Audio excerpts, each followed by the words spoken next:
What's going on, guys? Welcome back to another video. Today I thought about making key differences between good players versus bad players. Now when I say good players, I mean people with experience, people who have been playing Call of Duty for years. These people are typically people who know what they're doing when they play Call of Duty. They know the best class setups, they know the maps really well, etc, etc. And then you compare them to quote-unquote bad players. I don't necessarily mean it by bad, I mean it by people with less experience.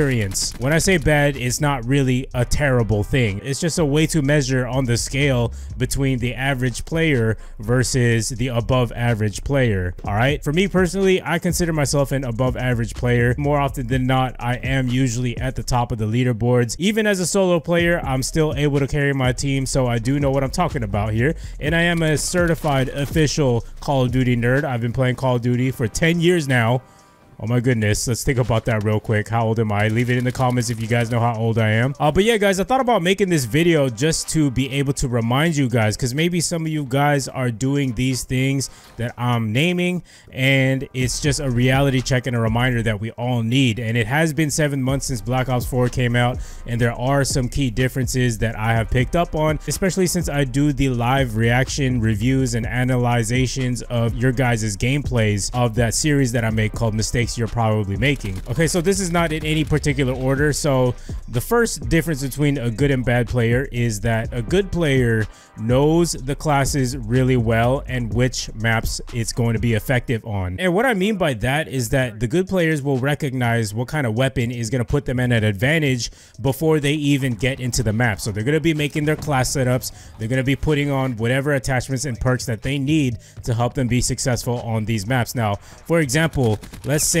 I'm going to be playing on Icebreaker, which is one of the biggest long-range engagement type of gunfight maps in the game right now. So in that map, it would make a lot of sense to use something like an assault rifle or a tactical rifle. Let's break it down a little bit further. Let's use the ICR-7 because that one has minimal recoil. You can put double grip on it, which will essentially give you no recoil or flinch when you're shooting your weapon, and it's going to be a straight laser straight across the map. And then for tactical rifles, you can never go wrong with any of them, you know. But a bad player might want to use something like an MX9, and that's a big no-no, and you don't want to do that. And yes, I have seen that before. I personally have gone to friends' house and they'd be like, yo, you want to play some Call of Duty? And all right, let me watch you first. So then as I'm watching my friends play, I'm just sitting there like, damn, they're dying a lot and they have no idea why, but they're still going on with it, and it's because they're not using the right weapon. All right, so the second key difference is that a good player will know that the first thing that they need to do is find out their sensitivity. Whenever there's a new Call of Duty out, it doesn't matter what it is,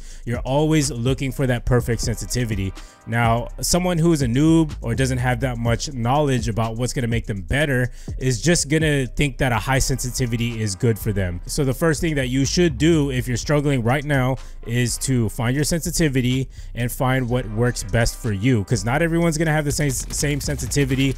But as a general rule, a lot of beginners are going to want to go on the lower end of the spectrum when it comes to sensitivity. If you guys need help with aiming or sensitivity or accuracy or anything like that, I have a complete guide down below in the description. That's where you can find it. Check it out right there. It's super helpful. Now, the third difference between a good player and a bad player is that a good player will know when to play reserved, aggressive, basically know how to switch their playstyle up mid-match and recognizing when they have to do that, versus a bad player typically will just run around the map like a chicken with a head cut off, and they're just going around everywhere, challenging every single gunfight. Running around the map aimlessly is not going to do anything, especially when the enemy team is just going to keep picking you off. A good player is going to find a way to adapt, slow their playstyle just a little bit, and not play too aggressive. And also, they won't try to challenge every single gunfight, and then maybe go around, rotate, go around and flank, find some other way to get into that gunfight that puts them in a better position to win it, instead of just challenging it and thinking that they're gonna win and just praying that they're gonna win that gunfight. All right, so the fourth thing that good players do is that they always plan everything before they go into a match. Now, I don't know about you, but I know that I myself, I always already know what I'm gonna do before I get into a match, just so that I can perform at a higher level versus my opponents. So every time you plan, you are planning for success. If you don't plan, then you plan to fail. That's what I like to say, and always try to stay one step ahead of the enemy. So if you're having trouble with this, go into a private match, maybe practice with some bots, figure out some rush routes that work for you, and that will put you at a better advantage. If you guys need help with that stuff, I have a lot of tips and tricks on my channel that show you guys my personal rush routes and what I do in order to be successful in almost all of my matches. You know, it all just comes down to strategy. You always got to plan ahead, and you got to make sure every move is calculated and you have a backup plan for your backup plan. That is super important in Call of Duty, especially with how fast-paced the game is. Average players, they just wing it. You know, that's all they pretty much do. And the problem with winging things is that the end result is never the same, but planning ahead and strategizing is consistent. I've always said that, and that's how you remain consistent and always end up on top of the leaderboards. All right, so the number 5 thing that good players do is that they use movement to move across the maps. Now I'm talking about sliding, I'm talking about mantling, I'm talking about jump shotting, and these things definitely help out in gunfights as well. And when you're trying to get away and when you're trying to be evasive, it just overall movement is going to help you stay alive a lot longer, be a harder target to hit, and it's going to help you win those gunfights as well. So that's why it's important to learn how to utilize jump shotting and strafing while you're in those gunfights. Versus an average player, they're just going to be walking around casually. If you take the average gameplay versus a pro, for example, you would definitely see the major differences in their movements. The pro is moving much more faster, his movement looks more calculated. The average player is just, you know, moving like 1 mile an hour and just there's not really too much going on there, and it's going to make that person an easier target to hit. So for number 6, positioning is super key, especially in Call of Duty. If you don't have supreme position, then you're more likely than not going to win the gunfight. Well, here's the thing though, the problem is that most people, they do not use positioning to their advantage. And what I mean by this is that they're staying close to the walls, they're hugging the walls, so to speak, and they're using objects whenever they can for head glitches to put them in a supreme position to win those upcoming gunfights. And it's always a good thing to assume that there's going to be an enemy around. So when you're moving around the map, try to think of it as moving around like a sly snake, you know, someone who's sneaky, someone who is stealthy, you know. And bad players will probably just run out in the open and just hope for the best, you know what I mean? That's not really gonna get you anywhere. All right, so for number 7, good players flank. Good players use strategy. Now bad players will probably just keep going to the middle of the map and just keep rushing, you know what I mean? And I get that, you know, it's a shooter game. I feel like it's just naturally instinctive to do that stuff.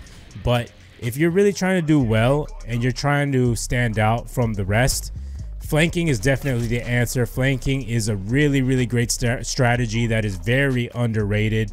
And I feel like, especially with today's Call of Duties, you know, people don't really know too much about strategy anymore because we have all these different, you know, new elements added to the game. Because when I first started playing Call of Duty back in Modern Warfare 2, which is my first Call of Duty, by the way, you know, it was pretty simple. There was nothing else except for just guns and your opponents. You know, there wasn't any specialist abilities or anything like that that will help you get across the map. It was just straight up gunfights.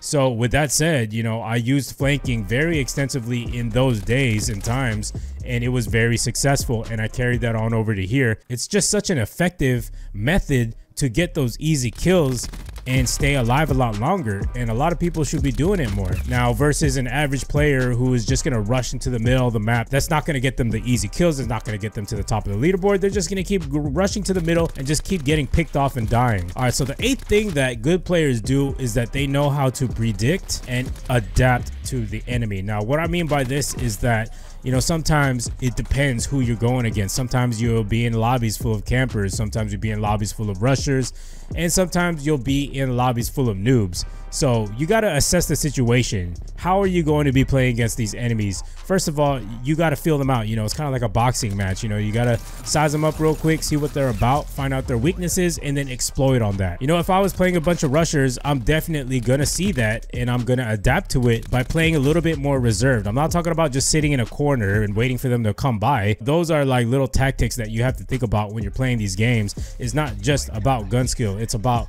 your mind. Use your brain, guys, to help you improve. A bad player would just keep falling for the same tricks that the enemy is doing, you know, like let's say somebody is camping and just picking off this average player. This average player is probably going to get frustrated and just keep going and going at it until they finally get that person. But how many times did it take for them to die until they got it? You know what I'm saying? So that is not the way to do it. If there's somebody camping, just back off, find another route, try to flank the dude and outsmart him. You know, don't keep going back and getting killed.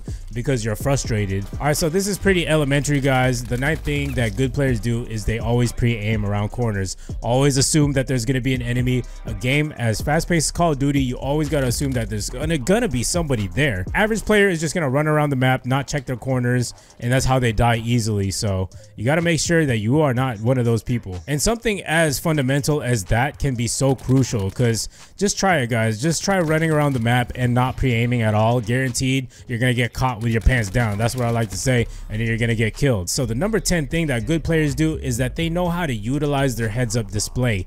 Now, a very good player is going to pay attention to the kill feed, as well as the mini-map, as well as how much ammo they have left in their weapons. All right, so they're going to be taking all this information and using it to process how they're going to make their next move and how they're going to rotate around the map and attack the enemy. The mini-map is key. The mini-map holds everything you need to know as far as where the enemies are. And the kill feed, when you're in that enemy spawn and you check out the kill feed, that's going to tell you, yo, there's going to be enemies spawning in. You better watch your back. So pay attention to those things. Those are what good players do.